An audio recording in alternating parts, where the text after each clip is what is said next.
pada hari ini kita akan melanjutkan belajar tema 3, subtema 3, perubahan wujud benda. Nah, pada materi sebelumnya kita belajar mengenai wujud benda, maka pada hari ini kita akan belajar mengenai perubahan wujud benda.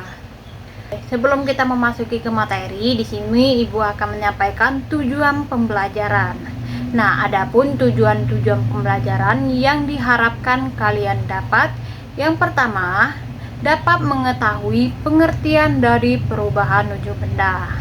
Tujuan yang kedua, dapat mengetahui macam-macam perubahan wujud benda.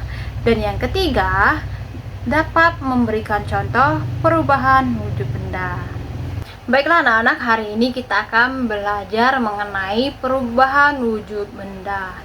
Silakan kalian buka buku tema kalian halaman 119 mengenai perubahan wujud benda. Di sini Ibu akan menjelaskan materi perubahan wujud benda.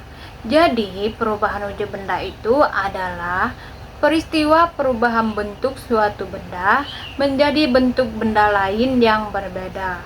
Nah, benda dapat berubah wujud karena dipanaskan atau juga didinginkan. Nah, perubahan wujud benda itu terdapat 6 macam. Yang pertama itu ada membeku, yang kedua mencair, yang ketiga menguap, yang keempat mengembun, yang kelima mengkristal, dan yang keenam itu ada menyublim. Coba kalian perhatikan ya. Jadi perubahan bentuk benda padat ke benda cair itu disebut dengan mencair. Perubahan wujud benda cair ke benda padat disebut dengan membeku. Sedangkan perubahan wujud benda cair ke benda gas disebut dengan menguap. Benda gas ke benda cair disebut dengan mengembun. Sedangkan perubahan wujud gas ke benda padat disebut dengan mengkristal. Perubahan benda padat ke benda gas disebut dengan menyublim. Baiklah anak-anak, di sini kita akan membahas satu-satu mengenai 6 macam perubahan wujud benda. Yang pertama itu ada mencair. Mencair adalah proses perubahan dari padat ke cair.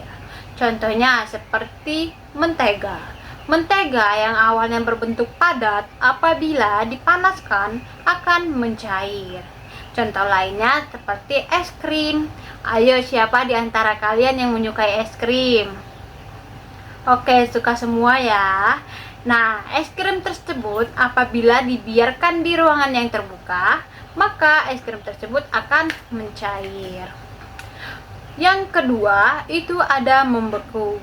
Membeku adalah proses perubahan dari cair ke padat. Contohnya seperti pembuatan puding.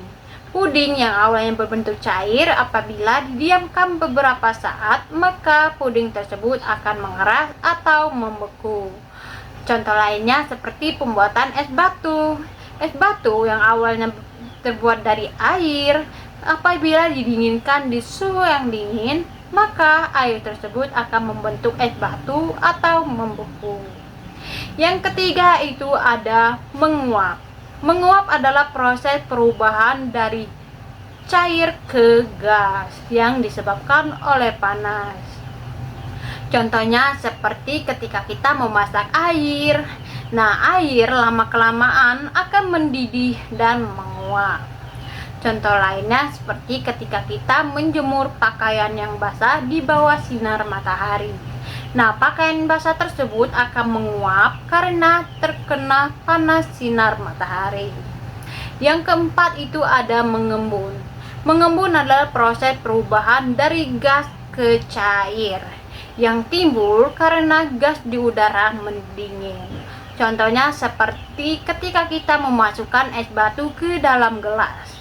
Maka gelas yang awalnya kering maka akan terlihat basah tetes-tetes air di luar gelas tersebut. Contoh lainnya seperti embun di pagi hari. Kalian pasti sudah sering melihat embun-embun di pagi hari, apalagi di tanam-tanaman ya. itu disebut dengan mengembun. Kelima itu ada menyublim. Menyublim adalah proses perubahan dari padat ke gas yang disebabkan oleh dingin. Contohnya seperti kapur baru dan juga pengharum ruangan. Nah, pengharum ruangan dan juga kapur baru tersebut akan menyublim dan menjadi gas karena dibiarkan di ruangan yang terbuka. Keenam, itu adalah mengkristal. Mengkristal adalah proses perubahan dari gas ke padat. Dalam peristiwa ini, gas melepaskan energi panas. Contohnya seperti terbentuknya salju. Gas yang terkena udara dingin akan mengkristal dan membentuk salju. Contoh lainnya seperti pembuatan gula pasir. Gula pasir yang terbuat dari tebu. Nah, dari tebu tersebut akan dikristalkan dan menjadi gula pasir.